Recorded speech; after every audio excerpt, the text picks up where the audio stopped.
short then, shall I? It's an absolute pleasure for me to be hosting the conference today. We have got an extraordinary lineup of speakers from the world of sport, business, the armed forces, social media, customer service, the arts, and even poker. It is an eclectic mix, but all of our speakers share a common theme and focus, and Harvey's mentioned it then, the psychology of success. Now, Harvey and I have had over a number of lunches discussed this, and as he knows, I think he asked me as well today, because he knows it's a theme that fascinates me personally as well as professionally. I read psychology at university, and I now find that I'm increasingly returning to my studies to combine with my work, really, to help me understand my interviewees a lot better, the qualities that sets them apart, be they political or business leaders through to sports stars or celebrities. And I realised that to succeed, people need more than just a natural gift, as we call it. And even then, as we'll hear from Matthew, our first speaker shortly,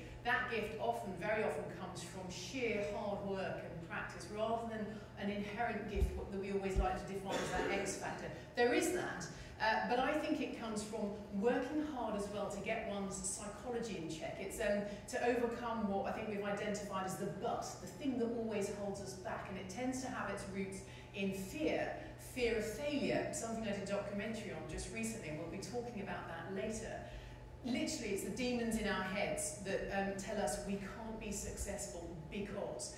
And all the people that I interview have either learned how to overcome those barriers, or else they use it. They use that fear to drive their success forward.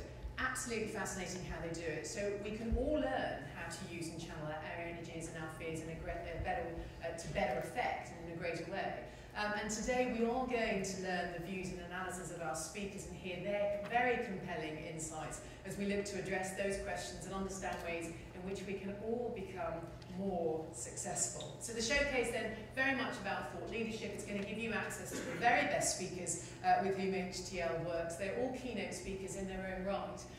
But in order for us to get the balance right today, and I'm going to be the timekeeper as well, obviously we've got time constraints, we want you to get away on time too, as well as to give everybody sufficient time to speak. So some will be joining panel debates, some will be presenting, some will be interviewed by me, and I'd love to have your questions in. Whenever I host an event, I like to make it as interactive as possible, so please do make the most of today. If you've got any questions, we'll just come among you with a microphone and you can fire away too.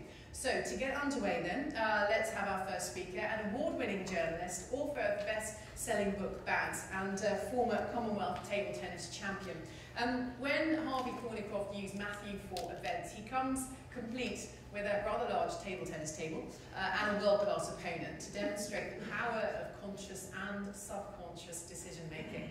Now, we didn't have time in the agenda for a proper competitive match, obviously, but Matthew will be sharing some of his insights about that, along with the concept of growth mindset, which is right at the heart of our event theme today. So please give a very warm welcome to Matthew Side.